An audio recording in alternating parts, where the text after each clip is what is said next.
Hello, everybody. Welcome to the MDcast, episode 36. Today, we would like to thank our fans. All, 13 of you. But you know who else started with, only 12 followers? That's right. Jesus. Does that make us the apostles? Yeah. One of you will betray us, but c'est la vie, amor fati. Welcome.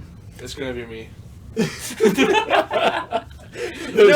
No, Tyler, you can't be the one to betray us. It has to be one of our followers. We are Jesus. Yes. I was your first follower. Double agent. Oh my God, he was. This will not do. Too brutai. What? That was Julius Caesar's best friend that stabbed him.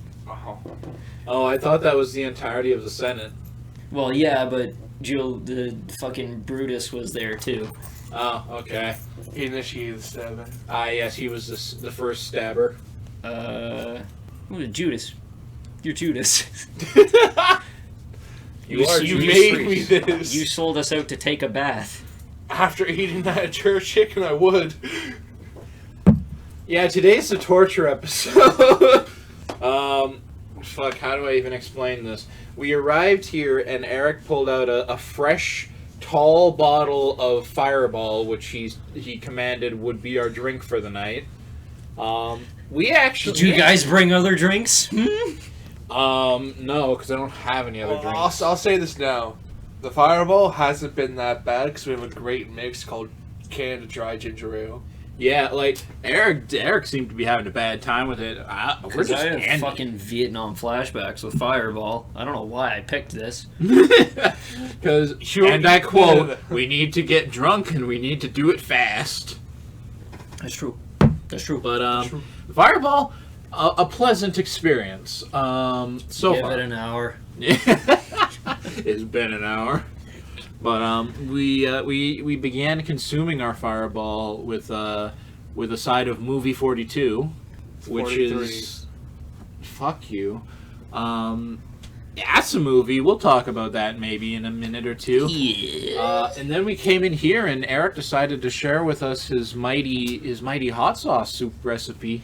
Jerk chicken. Soup recipe. Authentic Jamaican jerk chicken. It was spicy. A whole 6 Scotch bonnets in there. I fucking love Scotch bonnets. So yeah, that's what we've been eating. That's all I've eaten today. Tyler threw things at me because it hurt him. Yeah, Tyler was deeply wounded in his tongue hole. Tongue hole. But yeah, now you're caught up to big modern throbbing times. tongue hole. Yeah. So now that's where we stand. How do we enjoy the movie, gentlemen? I've seen it, but it was nice seeing it again. I think I'm the only one who hasn't seen it. I saw it when I was 13 when it came out. Movie 43 fucking sucked. It's horrible. It's such a stupid fucking movie. It's on the scary movie horrible, so it's so bad it's good. I mean, the thing is, scary movie is quotable. Movie 43, a lot of people forgot about it. The thing is, right, it was so stupid and shitty, but it also knew it was so stupid. Yeah. This is the movie that opened with Wolverine having testicles on his chin. Hugh Jackman. So, it's it knows what... I can't... Even if I wanted to tear it apart, I can't because it's already done it itself. And I already know it's not worth tearing apart. Yeah. It was stupid, and if you like really dumb fun, I guess it's an okay watch. But and here's the thing, right? I remember back in grade 6 through 8, that kind of movie is all people would talk about. You know, it was always scary movie and shit people would talk about because that was kind of the age range where you like really stupid shit like that. I never watched movies like that. This was honestly the first time I've seen just a drop-dead dumb movie like that. Mm-hmm. You've never seen the Scary Movies? I've never seen Scary Movie. There's the Scary Movies. There's another teen movie. There's the disaster movie. There are so many. There were a bunch of like bad Twilight ones because I remember Twilight was the shit back in the day. And everyone had to take their shot at it. I really liked. I can't even say I really liked it. I just thought that it was funny and stupid when I watched it. It was Twilight Breaking Wind. Was it that? What? Was that what it was called? That was one of them. It was a spoof of Twilight Breaking Dawn. That's not the one I was thinking of. The one It had Danny Trejo in it, and like he was in a wheelchair, and he started farting, and he was like, "Oh, I gotta go," and then he stood up and walked away.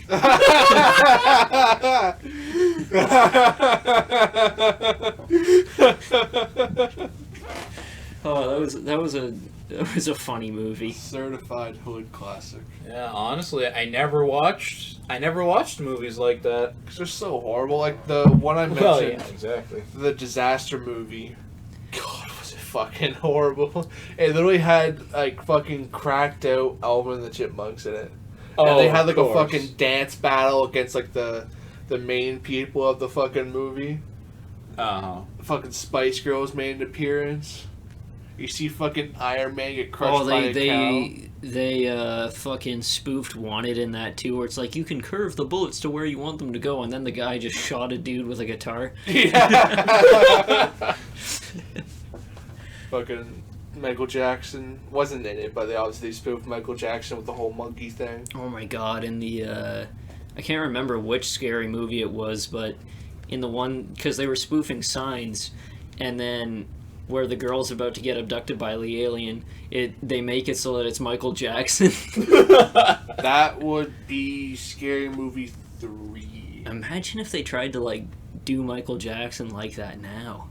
I wonder how it would be received. Honestly, it's a complete toss-up. Because like there's the whole leaving Neverland thing where people would be like, yeah, he's a pedophile, or it's like, no, he was just trying to get in touch with his childhood. It's weird. It's strange. It would just be this whack war zone where everything's like divided. Because like it's strange because like when he was still alive, it was like that was a really low hanging fruit. It was really up for grabs. But now that he's passed away, it's like nobody can make fun of Michael Jackson pedophile anymore. Nope. Yeah. Well, it's funny because that's the opposite of what usually happens. It's like the one dude who he had like a heart attack and people thought he died, so they wrote they wrote about him in the newspapers, and you hear all the bad things people had to say about him, and when he read it, he's like, oh! And then he actually had a heart attack. Yeah. Then he actually fucking died. He actually died after that. That's like what Kim Jong-un did. How many times has he fucking died, like, quotes? 8 times now. Man's a fucking wraith. Little Man's fucking already fat dead. Asian wraith. He's just a puppet. It's like a... His sister's got his hand up his ass. No. Okay. Hold up. It's like fucking... What is he gonna do? Is he gonna come fucking assassinate us? No, I mean, I don't want to talk about incestuous fisting. That reminds me, we were talking about ass babies a couple days ago. Oh, no. I have no idea if it was real or not. But It was. It was real? The article appeared on my fucking Google Oh, feed. I refuse to believe there is no logistics. Okay, so they put a uterus in a man's asshole so that they could have a same-sex baby, the first one out of all of history. And yeah, we were just kind of talking about that, and I know we don't really have much of a stance on the matter because we aren't in that situation of being in a same-sex relationship and wanting to have a kid, but just why? Do you think as the baby grew, his ass got bigger? This massive That's dump the truck. thing, though. It can't just be the uterus that was implemented. It has to be the womb. It has to have the ability to have an umbilical cord. It has to have the ability to come out. And then there's the logistics of, like, this will cause permanent damage. Where we did the math. The human asshole can expand 8 inches. The average human fetus that comes out of the womb, 13.5 inches. That man's ass, whoop. Let me tell you, there's no point sticking it in there after that. But I'm just sitting there what does this man do when he needs to shit? Were there false baby? It's oh, the baby's coming, and then they get him to the hospital, and then he just takes a shit on the bed. No. I wanted to read the article, but I was like, I really have no interest in this. Face down, ass up. That's the way we give birth. Oh. Shit the baby out onto the floor. That room must have smelled terrible. What? He probably was farting the whole time. Oh, yeah. Contractions were probably just braps. Baby's not even covered in afterbirth. It's just Shit. It's just shit. Apparently that's actually a common thing with pregnancies. When they're pushing, it's a goal not to shit during pregnancy. I'm honestly not surprised. I can't remember what movie it was, but I think Seth Rogen was in it, where there was a water birth, and then the baby before the baby came out, they were like, oh, she shit, and then somebody comes out with a little fucking net thing, and they scoop the shit out. Knocked up. Probably? That's the only movie I can think of that Seth Rogen was in that got a girl pregnant. Were there any... Has Jack Black ever died in a movie? No, Jack Black don't die. I don't think there's ever been any Jack Black on-screen deaths. Unless you count Jumanji. Does he die in Jumanji? Does he respawn? Yeah. That's why I said, do you count count it? No. Because he has, died, but you then respawn. It's been so long since I've seen Jumanji. The original or the rebooted ones? I've never seen the rebooted, I don't think. I was saying the original was on Netflix. I've only ever seen the original. I fucking love the original. The original's such a good movie. Man, Robin Williams never be topped. I miss Robin Williams. Same Robin here. Williams is such a good actor. Inspiring. He is. Wish he done didn't kill himself. Yeah, shame on you. That's a depressing thing about because I don't want to go too deep into this, but I did go to therapy for a while, and why I went was other people in my life were having fucked up times, and why I went was to learn how to help other people so that they wouldn't commit suicide and end their lives. And the way that you have to go about it is you have to make them feel like shit about committing suicide. It's think about all the people that would be sad, and it's wow, it's you feel. You're supposed to feel good about doing it, but you also feel really shitty because you have to make another person feel like shit in a way, well, too. If you think about it from the core concept, you're basically telling someone not to do what they want to do for your own sake, right? Mm-hmm. It at its core, it is kind of selfish, the problem even with if it's good-hearted. Both sides technically selfish.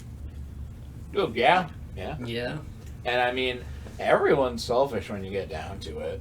Most things are. Yeah, I only hang out there for the free booze. I don't actually like you at all. Free booze and hot sauce. I may never come back. I'm gonna again start because of spiking every single one of your drinks with more jerk chicken sauce. that. But that's the way it often is. You'll be leaving my house with a hot mouth and a burnt asshole. You'll have that stingray. Ring sting.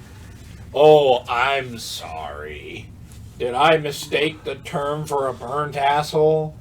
Oh yeah, that sauce looks the same coming out as well. I don't want to know that. Well, You'll know in a bit.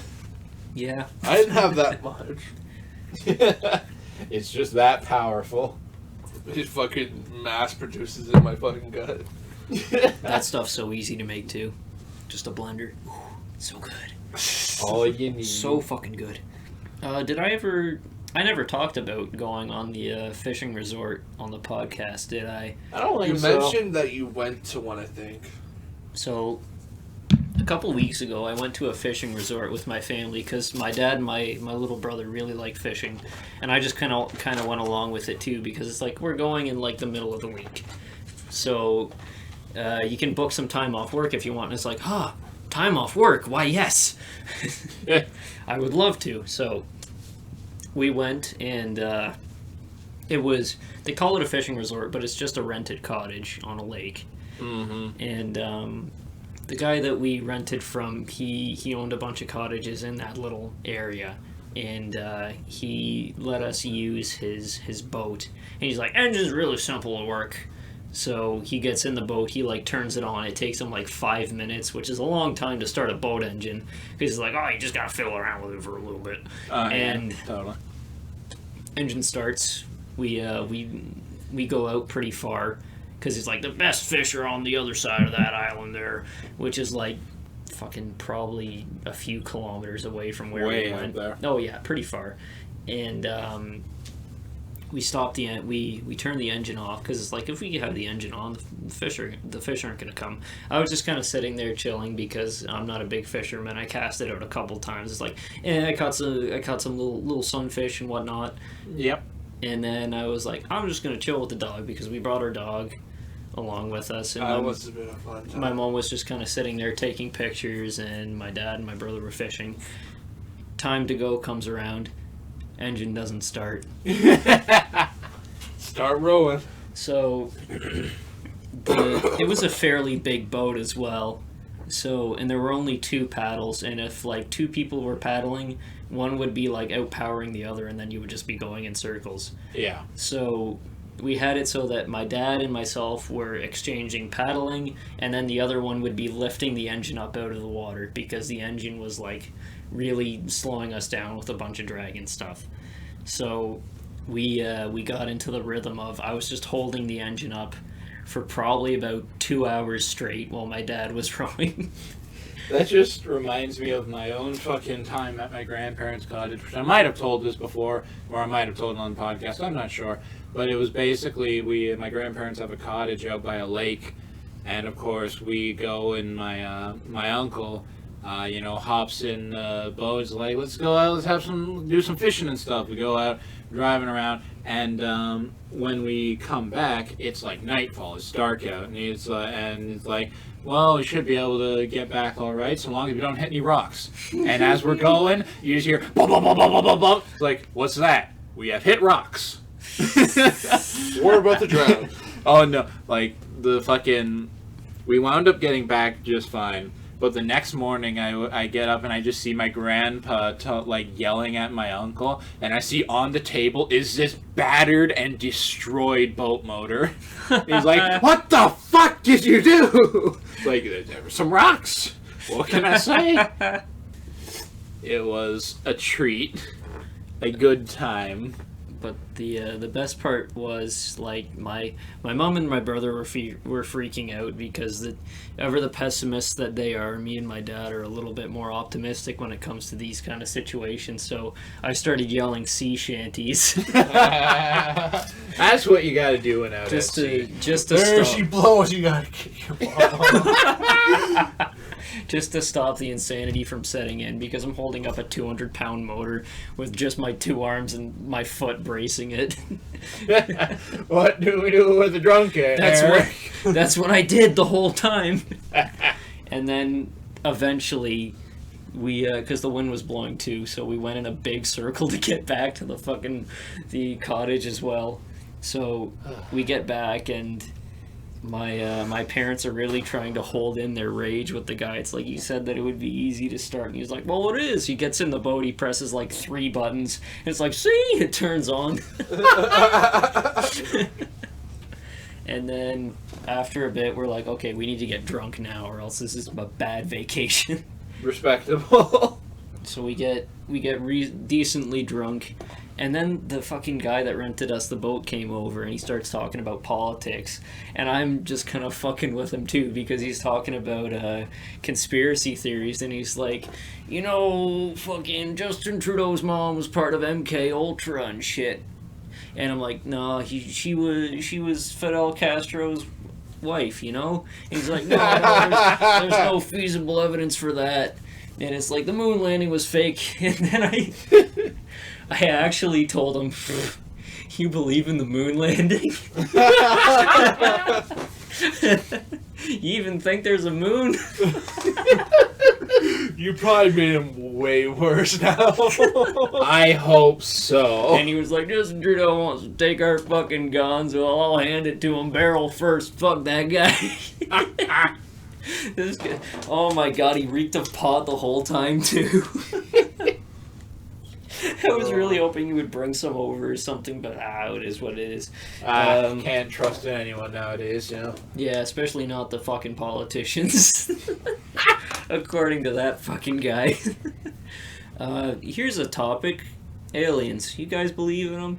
I believe they're out there, but, like, have we actually had contact with them? I don't believe that now. No. It's not feasible. I mean, look, I'll tell you what every fucking 6th grade teacher would tell you if you ask them the pressing questions in your young philosophical age. Do I think aliens are out there? Well, statistically speaking, why the fuck wouldn't there be? Mm-hmm. But usually when people ask is there aliens out there, they usually mean, do you think they built the fucking pyramids? At which point I say, no. They were built by Egyptians. They was built by It's just impossible. Humans cannot build such a thing at the time. I can't believe humans built triangles. There's no way they would have that many slaves back then to build them. What the hell is this? It is absolutely preposterous. I cannot feasibly fucking confide in the idea that they would build such fucking triangular pieces. Absolutely ridiculous. Why would somebody be so fucking I can't self-absorbed that they would build a giant Egyptian knew what geometry was. You would build a big fucking tomb for yourself? You fucking selfish cunt. I can't. Fucking preposterous. You fucking cunts think your goddamn ruler is possessed by the spirit of your god. Do you think you're build him a tomb? What are you, some kind of wacky spinster? Do you think you're some? Do you think you're fucking Cleopatra or something? What the fuck do you think they're on about, yeah? Wouldn't the British people do the same for their king? Do you think the Brits are fucking stupid? No, they built proper tombs. I hope they build Rectangles. like a giant floating spinning fucking It's just the London Eye, but each thing is just a past queen or Bro, king. just bury people in the Space Needle. What if they made a tomb for Queen Elizabeth, but it was a pyramid and it started levitating? Upside down. She's still alive. Not for long. That's what they all say. Uh, She'll outlive us too, you know. Betty White will outlive us, bro. That bitch is still alive. Have you ever seen the Queen and Betty White in the same place? No. Yeah, didn't think so. You ever seen the Queen and Sylvester Stallone in the same place? No. I fucking mean, think so. No. I mean, you ever seen the Queen and fucking Jack Nicholson in the same place? I think Maybe we're she onto just something here. maybe she just wanted to play the Joker. She was Joaquin Phoenix. She was The Shining. Spilled water on her fucking maid, and she melted. All rule and no play make Queen angry. A very angry boy. Wait. It's a boy? Tyler, it's time we educate you on the monarchy. Alright, so I've been thinking of this for a while. Have you? We should make... Alright, in the lieu of Movie 43, let's make a sequel called Movie 69. And... Please? Can we please do that? No, we need it to be a fucking nightmare. We need it to be Any skit terrible. we do would be a nightmare. No, I want it to be awful for everybody involved. I don't even want it to be like a movie at this point. I want it to be like a found footage fucking actor's worst nightmare. Alright, here's what we do. We get three, not count them, not one, not two, 3 directors. Quentin Tarantino, Eric Andre, and the guy that directed The Room, Tommy Wiseau.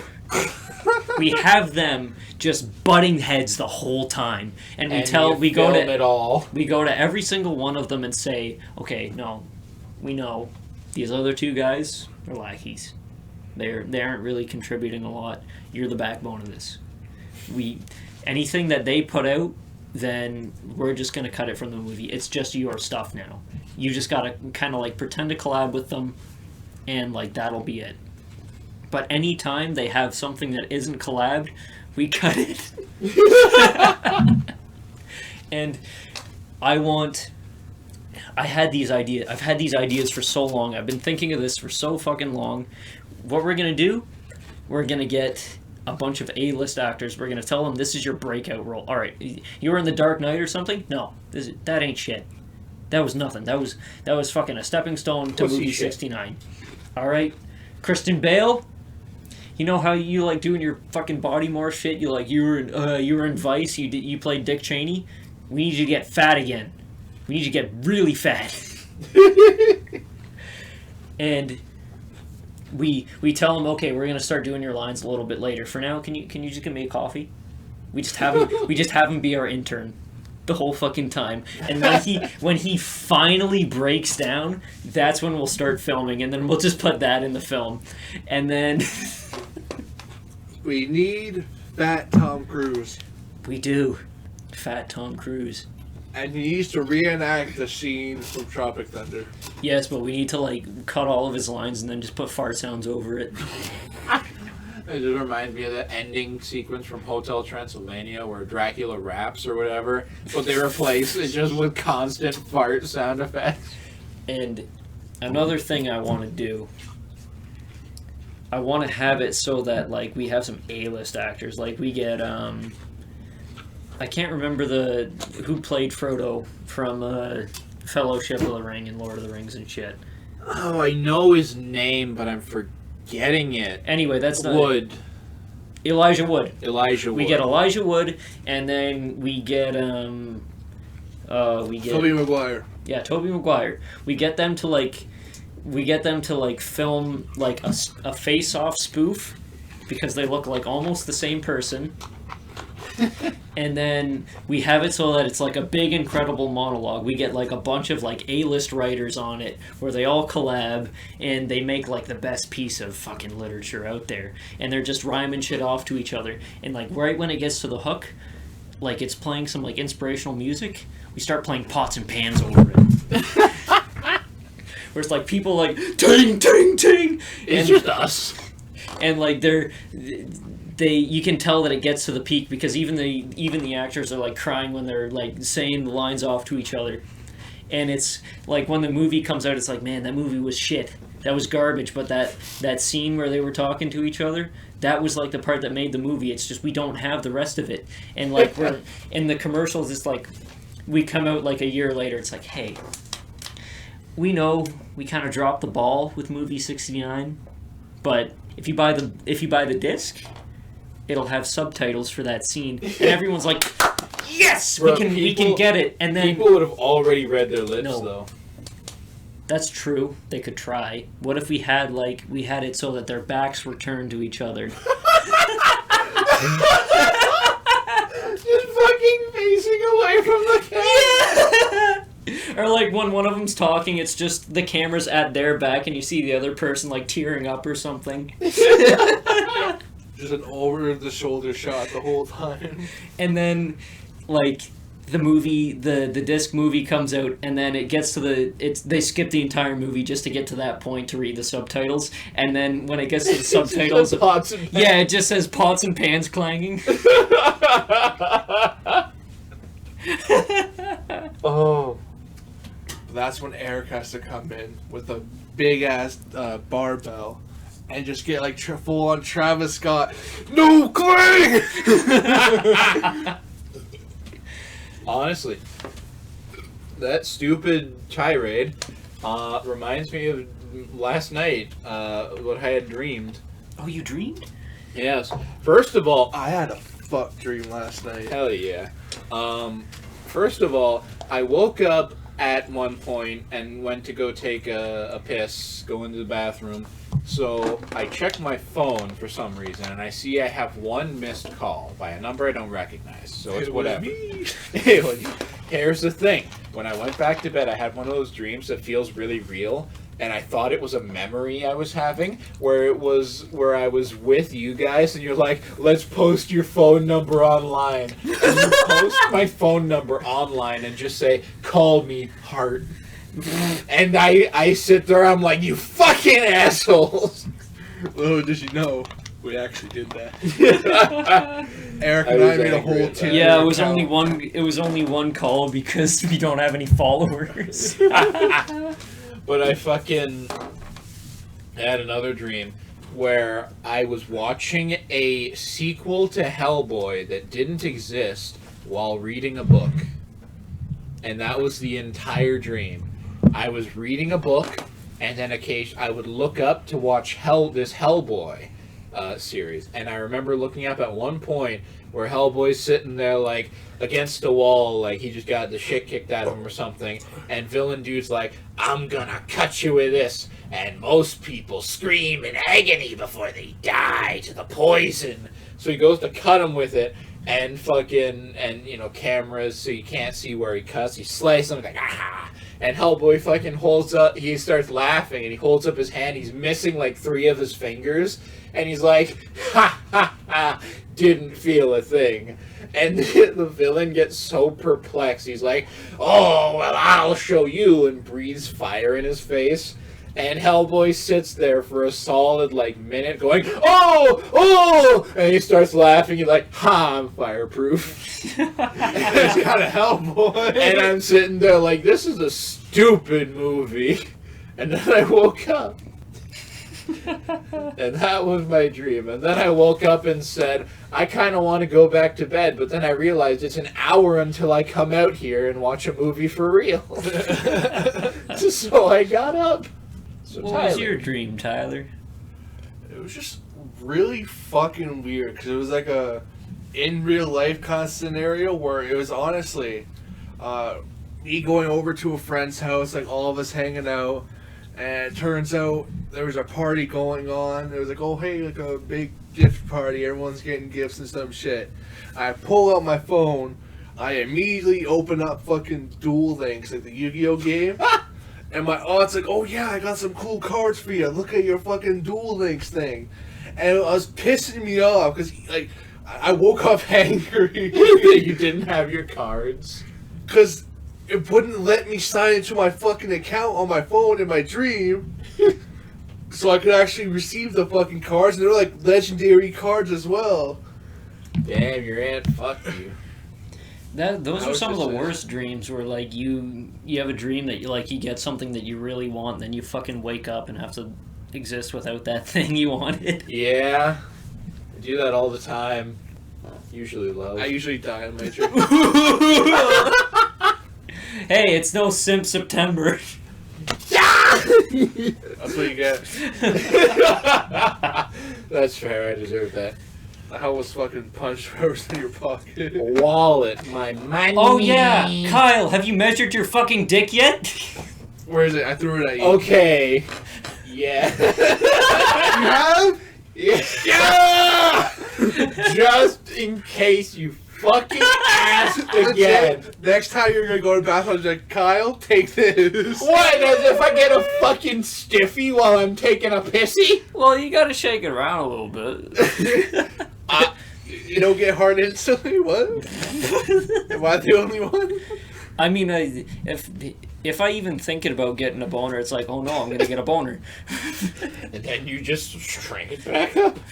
No, it goes. I just stick a finger in my ass and then pull my pink sock out, and then my boner goes away.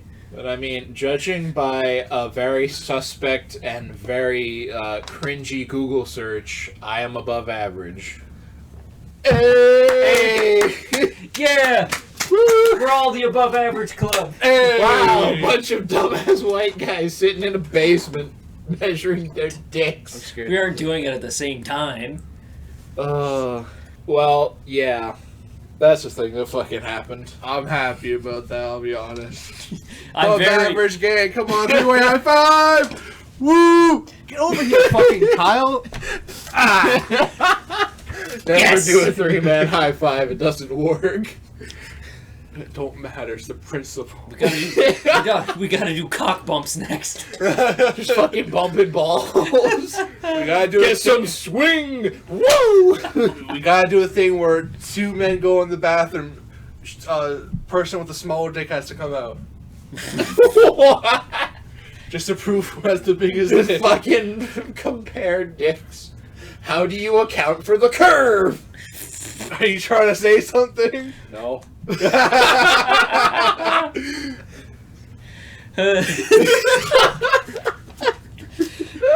Let's pull up another topic. Fuck Actually, have any of you ever read Dune? No. Red? Yeah. No. Have you heard that they're making a new Dune movie? Oh. That'd be cool. Listen, wait. Where you go on that? The old Doom movie wasn't that bad. Dune, not Doom. Oh. Yeah, Dune. I thought you were saying Doom. No. Because the Doom movie with The Rock, it was pretty good. It was weird. I loved it. But no, I'm talking Dune. D-U-N-E. Sandworm, Shai-Hulud. What Warhammer 40k got a lot of inspiration from. Is there actually like a Dune movie? There is a Dune movie and a Dune miniseries. I might have seen the old movie. I'm not sure how they fare. I've heard mixed things about them. But apparently, they're making a new Dune movie, and I'm actually looking forward to it.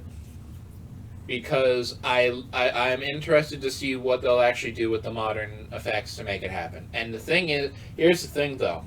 Because, like, even though it's not even the focus of the thing, like, the one thing everyone knows from Dune is Shai-Hulud, the worms. Yeah. And they changed the design of the worms. Oh? What are they now? Are they not worms? They're still worms.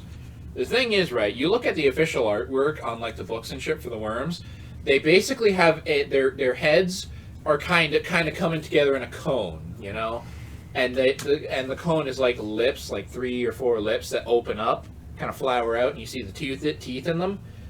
They changed it in the movie. Judging by the trailer, it's basically just like lamprey style, where it's just an open circle full of teeth. That's still pretty cool, though. It's cool, and here's the thing. I saw the trailer, and I was talking to the people who showed me to it, and I'm like, it's pretty neat. I actually look forward to it. And I'm like, and then I started thinking about it, I'm like, but if the worms are digging through the sand, that would make it harder. Also, they'd be eating sand constantly. And I'm sitting there like... Do you not know how worms work? Well, no, but I'm sitting, like, I'm talking like you sheer look at the design of the old worms, and you see, like, it makes sense. They have a pointed nose that can push sand aside as they dig through it. If their mouth is just open, they're eating worms. And here's the thing, right? Can they not close the lamprey mouth? I don't know. It didn't look like they could because it didn't look like they had lips. And the thing is, right, in the Dune novels, they make up, because, you know, one of the other things people know about sandworms from that is that people ride them. And the point, they actually tell you how they ride them in the book.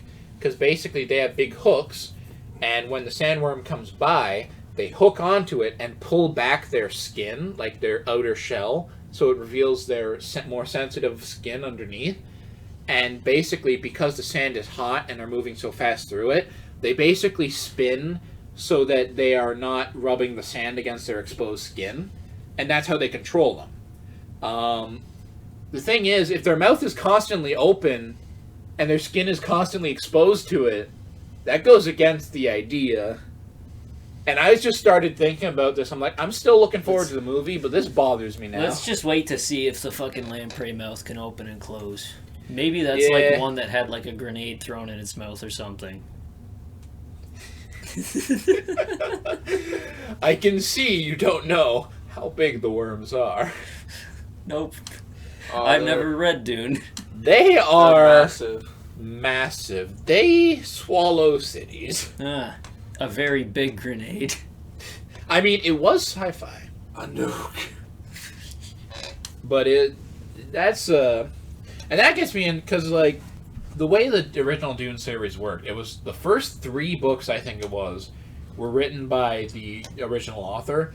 And then after that, they made like a few more sequels, up to like 6 books, I think. But the remaining 3 were written by different people.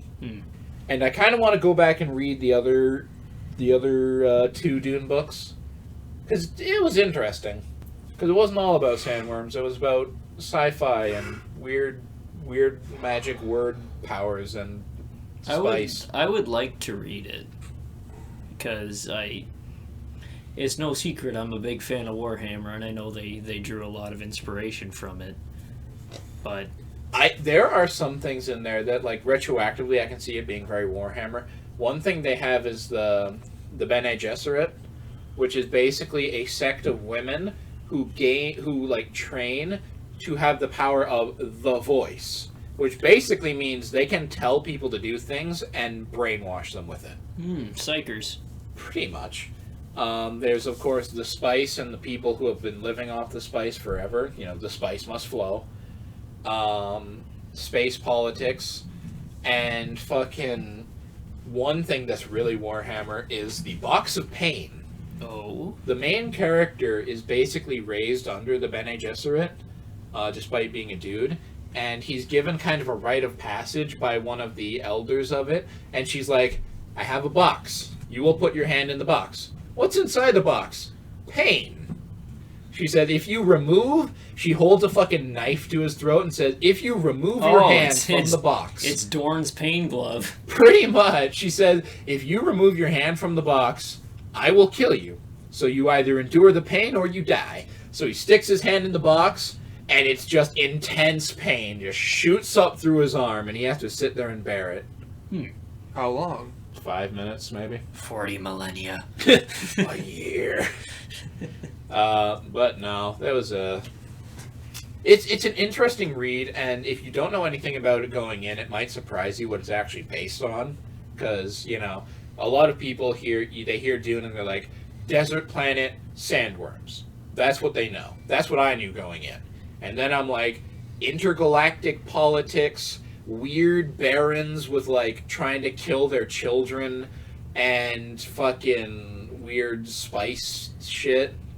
It's wild. It's wild. Sounds like Greek mythology in space. Kind of. And I know there was, like... I know one of the bigger things, and I remember this because this was referenced in fucking Billy and Mandy way back when. There was... I forget if it's the 3rd book or later, but one of them is where a dude basically mixes his DNA with that of the sandworms to basically become an immortal half-worm human dude. So he's like a big worm with a human face. And I remember there was an episode of Billy and Mandy where they see the future, and the future is Mandy as a worm god. And she's like, I have mixed my DNA with a worm to become immortal. I remember that episode. Yeah, that was a Dune reference. It's fucking wild. But I'm looking forward to that movie.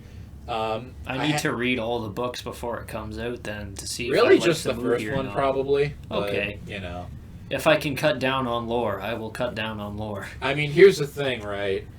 The first book takes place over a long time. It takes place over this dude being like a young adult prince moving to a different planet, and then it follows him becoming an adult, getting married, and leading an entire revolution. So, a lot in there.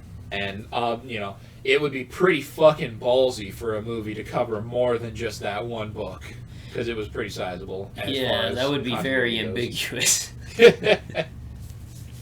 Yeah. Read Dune sometime. I gotta reread it. Let's read Dune on the podcast. Yes. I can't read. Me neither. The prince stuck his hand in the box of pain. He went, owie! Nice close catch. Let's go on to something else now. Tell us. So you guys have played The Sims, right? No. Which... Did you not? Oh, I did. I was Which Sims did you play? I like Sims 3. I played a bit of Sims 3 and The Sims 2. And I remember liking The Sims 2 more than the other ones because you could take direct control of your Sims. Yeah, that was in the hotel, right? Or no, I'm thinking of the DS Sims 2. All right. You ran a hotel in that. Side tangent about Sims. In The Sims 2, you had an actual story mode where you would go between different locations and you'd basically help the people who lived in those locations to achieve their things, and it got progressively weirder. Like, you'd start in a normal place, then like a mountainside resort, then you'd move to like a western like movie set city, and then you'd go to an alien house with a crashed UFO in the back.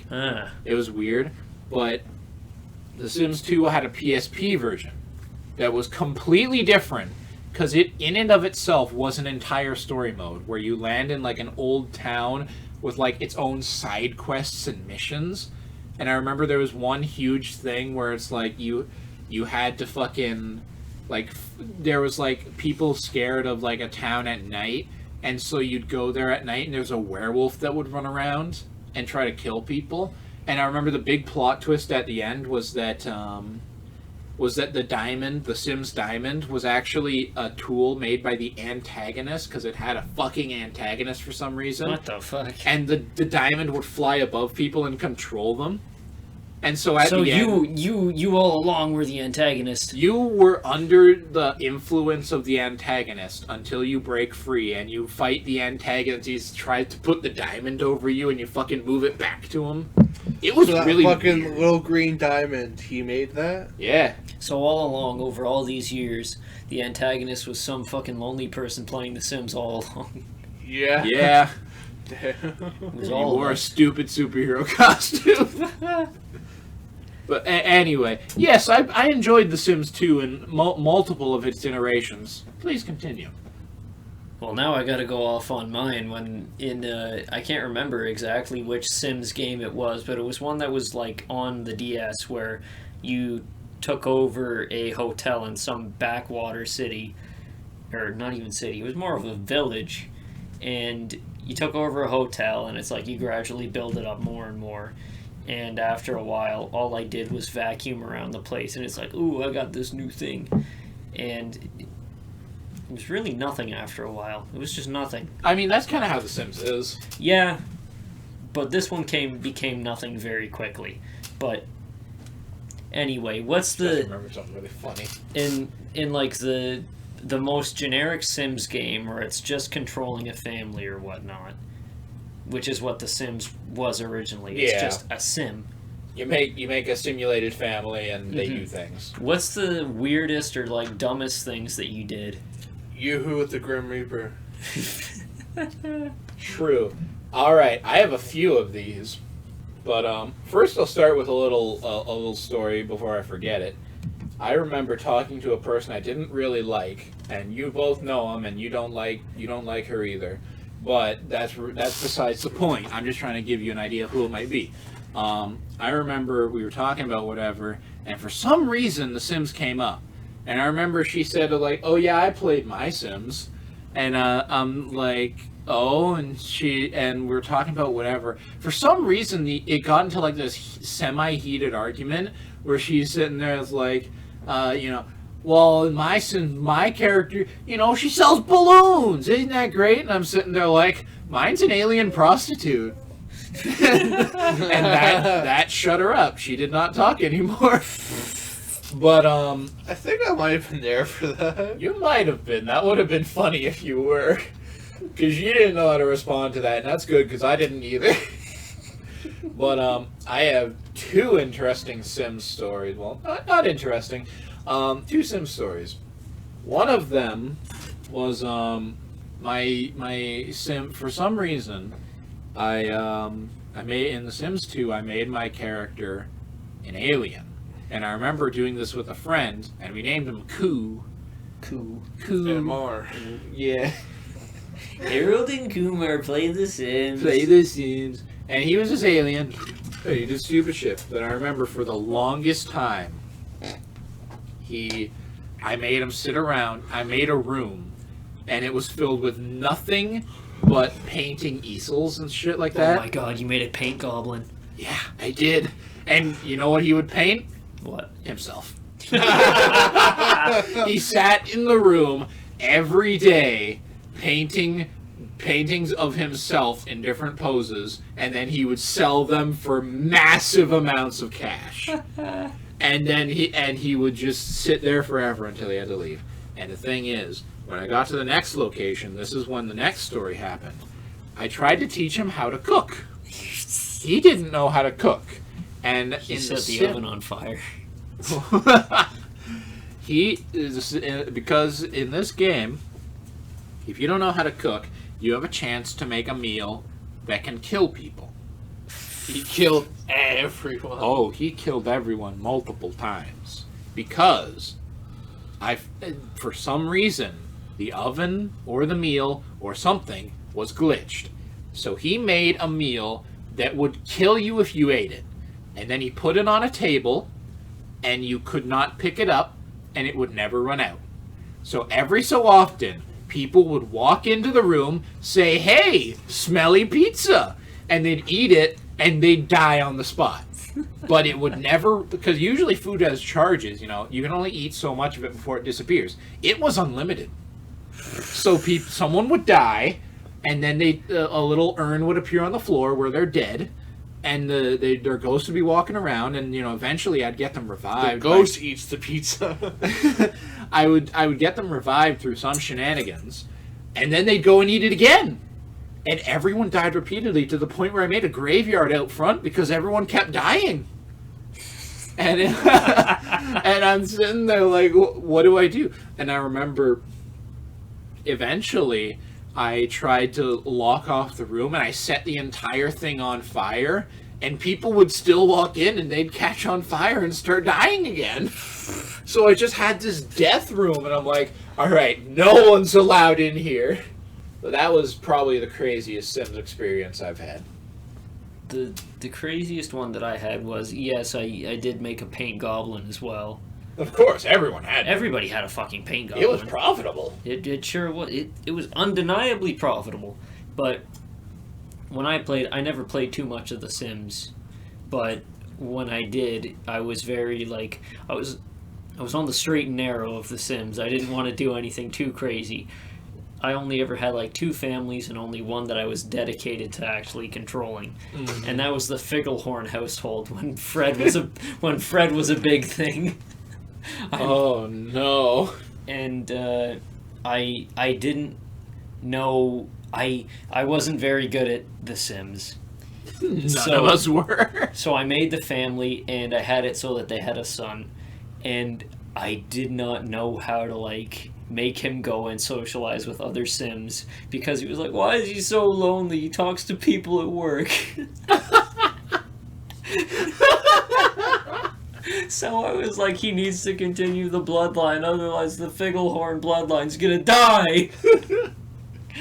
And eventually I just stopped playing. I was like, this game's hard. Do you have any fun tales? Because I have a tale from a different game that reminded me of, but you first, Tyler. Man, I can't even really remember playing The Sims. Damn. Okay. I remember... Have you ever played Fable? Fable 2, Fable 3? I was there when a friend played it. That was it. I played Fable 3 a fair bit. And I remember one of the big selling points in it was that, oh yeah... You can have sex. That too. Wow! It was like, you know, things are persistent and continue in the world. Like, you can have a child, they'll grow up. You can plant a tree, it will grow, etc., etc. I remember in a playthrough I did with a friend of ours, I played through and I wound up marrying some girl. We have a child. It doesn't tell you what sex the child is going to be. So I named it Joe. J-O. And then, of course, I left and went on my journey. We went back to play it again a bit after that, and we made different characters. We start again.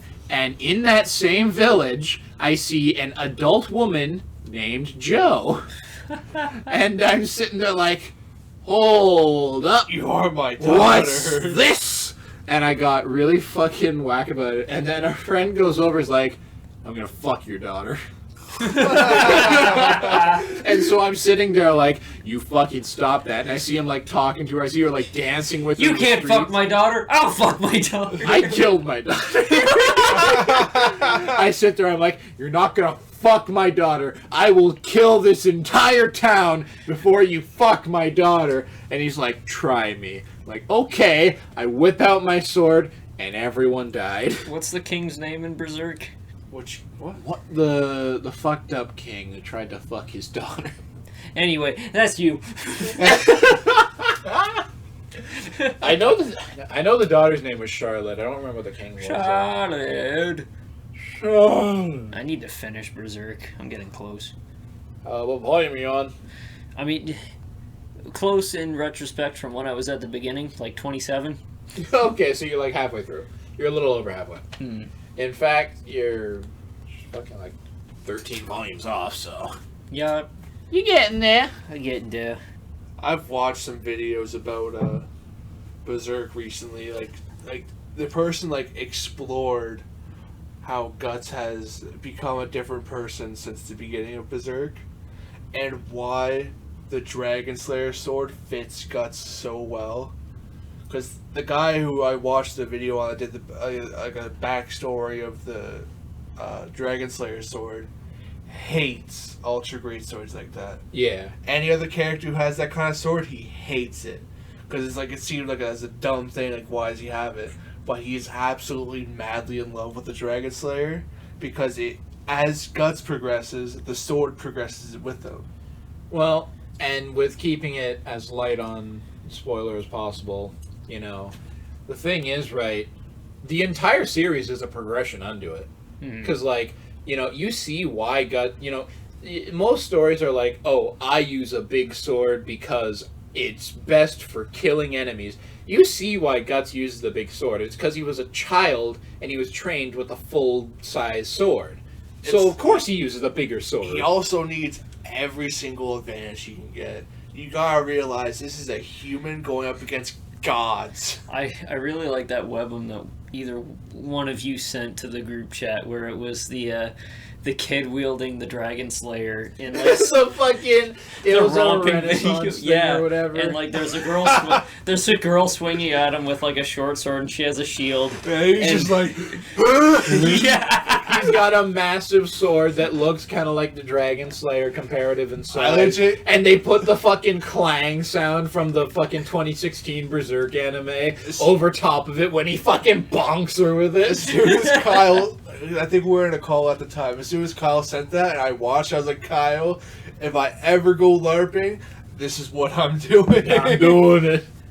But, like, yeah, Guts, like, you can see that, and, you know, that's part of the thing of why I like Guts and Berserk in total, because it leaves nothing out. You see his journey from literal beginning from to super theoretical anti-hero to I'm talking from hero. I'm talking from cradle to grave, you know? Like, when he, like, you know, it's not a contrived reason why he uses the big sword. It's literally what he knows. Mm-hmm. And you see why he does the things he does and how he reaches the point he does. And, you know, without spoiling much of the, you know, story or anything, when he does get the Dragon Slayer and you hear the, you know, like, 1 page or 1 paragraph backstory of it, it's basically a story that fits in with him. To boil it down to bare essentials, it's rough, untrained, not graceful, it's meant to fill a purpose, and no one wants it. So, of course, he uses it. Mm-hmm. Like... that one's in a fairly early one, isn't it? Yeah. Yeah. What do you mean, that description? Yeah. No, it's after he gets it, after the Golden Age arc. Well, I'd say early, because it feels like it was early. Did you actually finish the Golden Age arc? Oh, yeah. Oh, okay, so I don't need to bother avoiding it. I'm past the... I'm on 27. Has he got the armor yet? I have no idea. Right then. He hasn't got the armor yet. Okay, so you're not truly that far. But, like, yeah, because the backstory of the Dragon Slayer is literally just... A man got so pissed at the fucking nobles wanting their stupid swords that he's like, I want a sword that can slay a dragon. So he's like, okay, this sword will fucking kill a dragon, you idiots. Thought it was like some kind of like king or prince. It was. But they commissioned Goto or whoever, the blacksmith, to make it. And he was so pissed with them because they always want fancy, stupid swords. Like a rapier or some shit. You know, they're like, when they say, I want a sword to do this or that, what they really mean is, I want a pretty little piece to wear that looks like it could do something. So he said, you want a sword that can kill a dragon? I'll make you a sword that can kill a fucking dragon. And they, of course, see the sword. It's like, what the fuck am I supposed to do with this? It's ugly, stupid, and I can't hold it. Get out of here. And then Guts finds it. He's like, this is exactly what I fucking need. I really liked his speech about the true metal as well. I can't remember quite how it goes, but he's like, that rust around it, you gotta dig through that. You gotta get to the true metal in there. That'll never corrode. I liked him. He was a good blacksmith. Yeah. I liked the plot of Godo. Because he was, cause that's another thing about Berserk that's great. Just, you see characters for a good portion of their life, you know. In any other story, Godo would have existed and then gone away. Because he's not He would have existed just as a village blacksmith. And the thing is, right, he would have existed, gone away, and been forgotten because he's not important. He's not the important character. But they actually tried to persist him in the world because, like, Rickert stayed with him. They made a point that Guts stayed with him for a while. They made a point that Erica is his daughter and is an important character, you know, and all of this stuff, you know, you see him from, you know, the point he gets known by the main character until the point he dies. So it's one of those things where it's like they paid attention to him because he mattered, and that it helps it feel like an actual world. An ode to the blacksmith. I'll drink to that. Cheers to our blacksmithy friend. I would too, but I don't feel like pouring another drink just yet. Alright, it's time for Quaint Artist Corner. What the fuck does that mean? It's Artist Corner. And we are quaint. Indeed. What are some things art has made you pay more attention to in the way of, like, trying to learn how to do it better? So this is just a conversation between you two? No, just Kyle, because I don't do art. You do art, you learn things. No, I don't. I'm kind of fucking stupid. Even idiots learn things, and you ain't no idiot. But I guess just line work, the idea of conveying something through a line. Because, like, the easiest example I can give is clothing. Because I've seen a lot of people draw clothing, and I've drawn clothing myself. You see cloth, you see things, you see them hang off of things, you see them cling to things, you see the lines that show that they're drooping and draping, and all of these folds and shit. And I've seen some people who over-detail it because they're trying too hard. I forgot to draw a leg because I thought the cloak was the leg. But no, an actual leg was meant to go there. It's like, and that's the thing, right? You don't need two legs when you got a cloak. Just hop on one. But it's like you when you draw these things, right? Some people, because if you draw someone wearing pants or something, some people draw it just straight. Stop fucking smiling. What's your fucking problem? I made a funny face and only my mind's eye could see it. And I was trying not to laugh about it. You were thinking about really funny faces. I was like... But, like... Suck my bottom lip in and cross my eyes. A thing you'll see with people who start drawing or whatever, or don't know how to draw, they'll draw clothing and they'll just draw straight. You know, if someone's got a sleeve or whatever on their arm, it's just straight. It's a tube. It's a rectangle. And, you know, that's not right. But then you see some people try to detail it, and they'll just make it this wavy mess that curves in randomly, and it's like... It has to follow the angles of the body. Yeah, but it's like, that's not how it is either. It doesn't just randomly fold. You must hate Helia then. How do you mean? Doesn't she like wear like pompous clothes with a bunch of She like, wears... and shit? I was about to get really angry because I thought you said I thought you said like an actual person's name. No, it's a character. Helia is a character that that's in our D&D stuff that I have drawn about 3 times, and she's a pain every time because her whole point is that she's She's pompous, she's arrogant, and she dresses very nice. Her hair's a bitch. But this is like Dark Ages nice. So she's got massive like curly drill hair that like in 5 different places goes out, and like a thing down her chest that's like, and frills everywhere. It's a pain in the ass, but she looks nice. You gotta fight that bitch soon. Yeah, that's next session. I'm not looking forward to it. But the point is, right, you see people try too hard with this stuff and they just draw like crazy. It just goes everywhere. There's too much folds. It doesn't make sense. This is not how clothes works. So when I look at a lot of things, I kind of look at the line work of it, because that's another thing that I've totally mentioned before. When I started doing drawing, it was less about color and less about shading in things to show depth. It was all about line work. And the way I tend to work is, if you can't portray something with line work, you're gonna make it portrayed with line work. Because some people say, I'll draw it like this and just hope that when I do the coloring, I'll shade it in right and it'll look proper. I don't do that. I make sure it looks all right. I make sure it looks fine with line work alone, and then I move on to color. So when I'm looking at a lot of art, that's what I'm looking at. I'm looking at how do you show, if there's a line that if you see part of someone's body behind them, like say if someone has their leg up or their arm behind them, I look at how the lines fade into one another or fade out, or where they go, what they do. And that's the thing I'm most anal about. This is why I draw everybody naked. That's a fair point. I mean, until you try to get their actual like musculature and like, because like that's the thing, you'll see one thing people, and I say that because I struggled with it at one point. Things like arms, how the fuck does an arm connect to your body, and how do you draw it at multiple angles? Because that's the one thing, right? You try to draw an arm. An arm, when it's sitting there, it's just kind of out to your side here, right? It connects kind of here, it's whatever.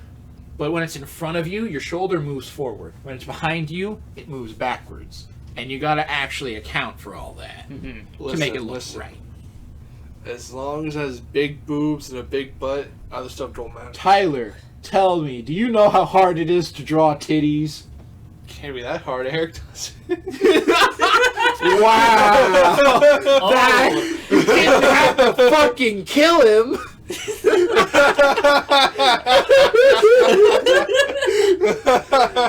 Alright, here's the thing though. Do I do it well though? I've seen worse. Tyler! Oh my god! He's dead! You don't need to continue! I mean, my point still stands. If there's one thing that I love in life, it's proving people wrong. Wait, don't take what I said as a jab at Eric. I know, but I'm just seeing it that way. Oh, but like that's always the thing, right? It's like you draw something. It's like, how do the things fit into this? Especially when breasts are a good example. Not speaking at like depraved or degeneracy or whatever. Breasts are a good example. There's because a science. There kind of is, because like they hang off of the body, but the thing is they're connected. There's no seam to them, So there's a part, you can't just have a seam line. You got to erase lines, but you have to have lines in the right place to know where they are, where they are, and where they hang off of the body or whatever. But you have to have them right. You have to have the right curves to them so they don't look like they're fucking flat, unless you want them that way. But That's the thing too. I learned how to draw big boobs before I learned how to draw small boobs. I don't know how to draw small boobs. I only know how to draw big boobs. Simple. You don't draw them. And actually, that's the thing. But that's too strange for me. That's the thing, right? I know people who they're like they're artists, and their fetish is like breast expansion, massive tits, and all that.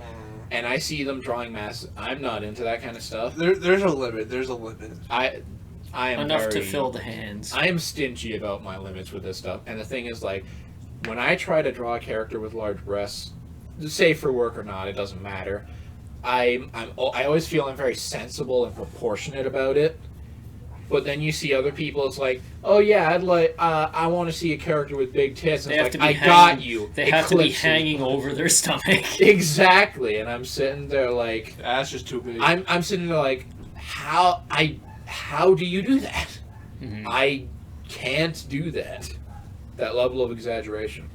Yeah, I mean, say what you will, I don't have the boobs coming out of people's shoulders. That's a fair point. You don't have boobs coming out of your fucking collarbone. I'm not an artist, but one thing that it is But made... you do draw. No. You do shut up. One Work thing your that way out of this one, son. I can try, though. Sorry, I really like it there. Tyler's molesting Kyle. But anyways, one thing that watching my other friends learn how to draw has made me pay more attention to, because I don't know how to draw, and I'm not learning how to draw. But it's made me pay more attention to hands, because I'm always trying to figure out better ways to draw hands, because hands are fucking stupid. They are. I fucking hate hands. Where, like, I remember with, like, a lot of the early stuff I did, I was trying to, like, cop my way out of it, and it's like, I'm just gonna draw them with their hands behind their backs. Yeah, that's the common way out. And now I'm trying to do a lot more hand stuff, but I'm still like, okay, maybe I'll just have one hand in it. Maybe so it doesn't have to be symmetrical. But I want to just go on an extensive hand training. Like, I want to just go in the woods with my drawing tablet and a laptop and just... That's what they call a study. I'll just go in the woods. I'll do what they do in anime. It's like, I need to get better at fighting, so I'll go and do a training montage in the woods for a couple months. I'm gonna do that. I'm gonna move to the bayou. Where all the hands are. All this just for hands. I'm gonna go to. I mean, don't fucking knock it. Hands Don't- are a bitch. Don't knock the bayou. I'm gonna move to the bayou, live off crawfish, and like, if anybody comes down my river, I say, okay. If you don't draw these hands, you're dead. No, I'm gonna say, now if you want passage through my little river here, you gotta give me your hands. And then I'll just be slowly reaching back behind my back to my machete that is clasped together and held in place by my ass cheeks because I'm just wearing a loincloth. But you gotta pose the hands quickly before rigor mortis sets in. Fucking, what's that? Now you're gonna give me Guy your from hands or you JoJo. aren't gonna go any direction any further. What's that guy from JoJo? Kira or whatever? Yeah, the killer hand fetish. Yeah. That was fucked. That's me dead Gongarel. Gongaroo. Another thing though is like I paid more attention to mouths. I've been collecting mouths. Where like I'll see something online and it's like, that's a nice mouth. I like that mouth. You got a pretty mouth there. Literally. Yeah, pretty out there, little boy. That's the thing I find is Saga of most whack. Tawny the Evil. That's good for mouths. Yeah, because they actually fucking put teeth in there. They got good mouths. And that's kind of the thing I'm always looking at. It's like, I see something and it's like, rather than looking at what you might expect I'm looking at, I'm sitting there looking at like how the flesh connects to itself, or how bits connect to the body, or how a fucking mouth looks, or like what are the angle of the eyes. Mm. Noses too. I'm always on the market for good noses. You know what? Noses a are lot. fucking hard. A lot of people don't draw noses I'm not. because they just don't All want right. to. Listen. I'm not an armpit man, but I can appreciate a well-drawn armpit. I can appreciate it in the sense that, like, because some people think, you know, like, you go with your basic, you like amateur artist drawing, whatever. He draws arm to the side, arm down, arm forward, whatever. And he's like, oh yeah, arm up, just like grab it and go, woo! But no, there's a specific way it connects to the arm. And like, I remember one thing I was looking at when I was talking to Dan about this stuff. Fucking cunt! We've said his name so many times on this podcast. And I've blurted out most of the time. No, you haven't. That was the early days. This is different. But I talked to him about art things, and especially because he likes to draw things with with more muscle to them. Muscle. One of the things that I've noticed more is like how muscles connect to like the shoulders and shit. And one thing you might not notice is that a raised arm, actually, you can see the muscle come down from the shoulder down to the chest muscles, and how they connect up there and how they go under.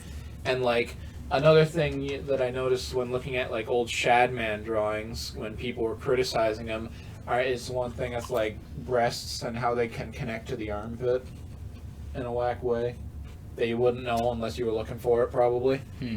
I was just there to beat my meat. I mean, same. A lot of people were. I can study while I beat my meat. I can't. I can try. But yeah, and all of that said, the thing I'm trying to finish right now involves both prominent hands, raised arms, perspective, and a pain in my ass. Kyle getting pegged.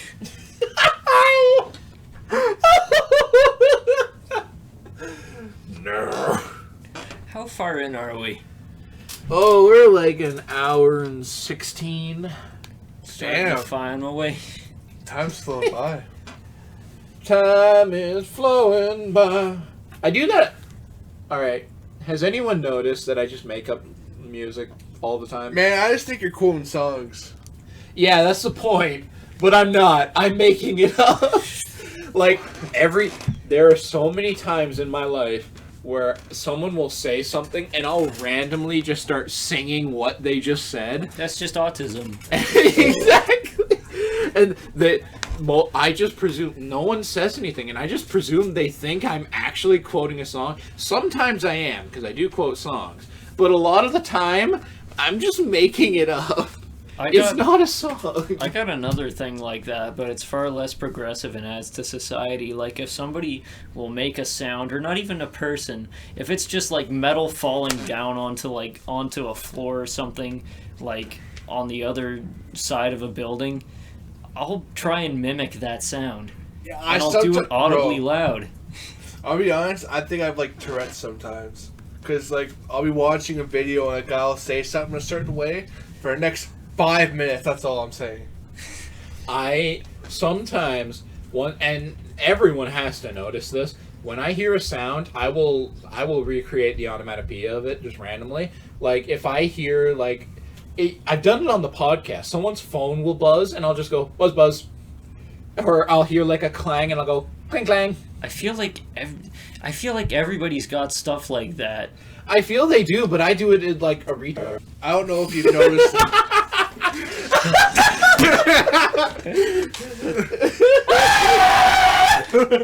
I don't know if you noticed this, but like sometimes when I talk, like say I say something wrong, under my breath I always correct myself. Like see I've noticed that you will correct yourself, but at like a much lower tone. Yeah, because I'll accept you guys see me as the R word. Lay R word. And to myself, I'll correct myself, like under my breath, be like, "Oh, I said because weird." I was like, "I'll say because." Under my breath, I'll be like, "Because." I'll basically re-say what I said, but properly. I do something different for that. Where like if I fuck up my speech, then like instead of I talk really slowly because I had a stutter when I was younger, and it was beaten out of me by my parents and a fucking therapist or whatnot. Or like when I was younger, I would be like and like I would be like now I talk like a really slow computer all the time, because if I don't, then I know that I'm gonna mess up a lot of what I say. When I do that, I fuck it up a lot. Mm-hmm. But when I do like mess something up, instead of like trying to continue with what I was saying and like stuttering over my words and being like I just stop speaking for like a solid second. Like if I mess up really bad, I'll be like and then I'll be like, and then I'll continue. Have you guys noticed, like when when we're on like a party chat or something, or during like D&D, I tend to stutter a lot. Yeah, I've noticed. You know, that's only a fucking recent thing. Really? I never stuttered until recently. Like, it's so annoying because I'll be like I'll be trying to say my point, like, I remember you did it on the podcast once. Because I'll keep going. Like, You just did it? I did that for show. Oh, okay. I'll keep going, like, to fucking force the word out. Then all you hear in the background is, fuck! I don't notice stutters as much simply because when I was young, Almost everybody does them. Oh yeah, a lot of people do, and I stutter all the time because I try to talk like a fast, stupid person. You're just a fucking auctioneer. Do I hear 50? Do I hear 70? No, sold. But no. When I was young, I had a friend who had a bad stutter, and yeah, you probably know. I made fun of him one time in grade 3. My other friends made fun of him too, and it made him stop talking to me. I love the guy. We hung out all the time. That's sad. He was a good dude. I made fun of his stutter once, and our teacher got angry at me. Yeah. Because I pulled what Adam Sandler did in this one movie, Billy Madison or whatever. Today, Junior. I exactly did that. And he had the disbelief on his face and the teacher's face. Yeah, I never pointed it out, or I don't recall ever pointing it out or drawing attention to it because it didn't bother me. I just got used to it. I learned to talk to him. I still can't talk to people with accents, but I can talk to him theoretically. But yeah, I don't register a lot of stutters nowadays, and probably I do it myself as well anyway. So who fucking cares, right?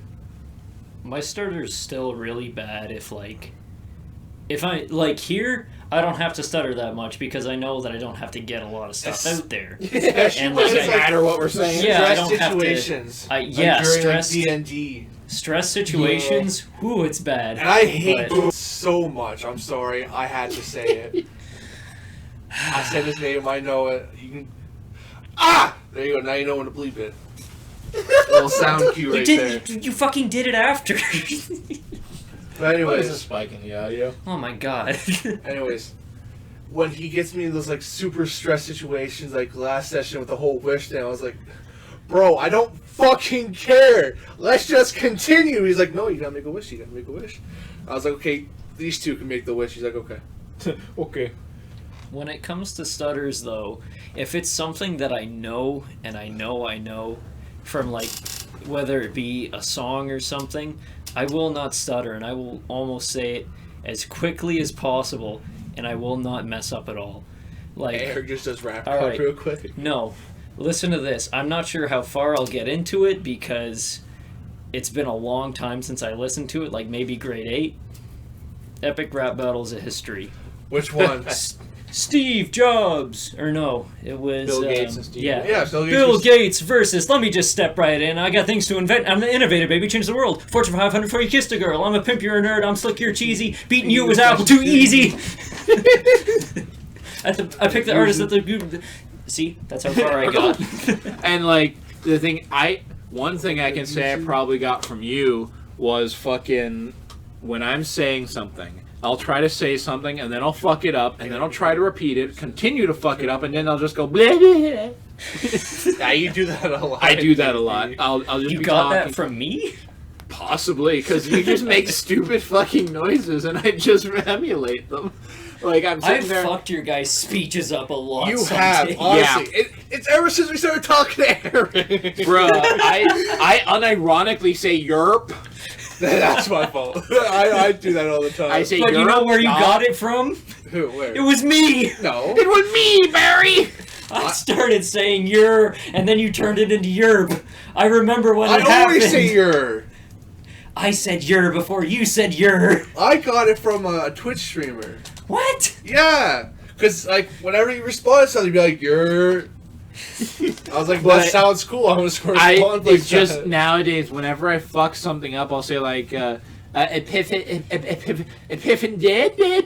Yer. and it's like I fuck up so badly that I just go out of my way to show that like I don't know what I'm saying. Let me get a minute here. So I'm just like Epiphany. Epividi. Epimdes. Pemdas.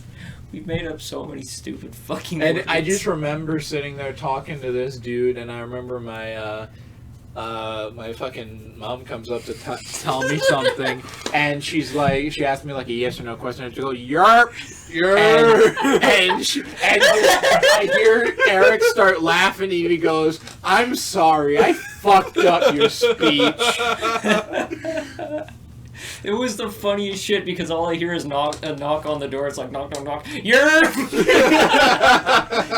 Yerp! Yup! Yup. And like even before that, I remember our other friend. He got me saying howdy, which I still say. And you can tell, like it was just a thing he did for shits and giggles. I still do it, unironically. Every single time I call you on Discord, howdy. I started saying yo after I read Goodnight Pun Pun, and I just haven't stopped. Honestly, every time I see the yo in Goodnight Pun Pun, I just imagine it the way you say it. Like whenever God appears in Goodnight Pun Pun, he goes yo. I just imagine it go yo. Eric is the god. I do that a lot. Yeah. Anytime we start up a PS4 party or fucking Discord, it's like, yo! Yeah. You always go, yo. Like, you have very different ways of saying yo for like, if it's an energetic point, you go, yo! But then, like, any other point, like when we start up a party or just like, or like it's after work or something, Just you chilling. go, yo. Yo. And like I do it at work too, where like I'll see people that I don't talk to as much, and I'll be like, yo. Yo. Yo. I am the Senate. Or a little bit more like peppy in the morning. It's like, yo. Yo. The many different yos. How long are we at? Oh, we are pushing on an extra 5 minutes. Oh my god, end it! What song? Some kind of epic rap battles history. We gotta do it now. How many are... Which ones do you guys know that I also know? I don't watch Epic Rap Battles of History because Epic rack battles? Yes, Epic Rap Battles just beat you with your jugs. I'm at a disadvantage here. I love all Someplace you'd want to go where everybody knows your name. Oh, and they're always glad you came. You want to be where you can see your troubles are all the same. You want to go where everybody knows your name.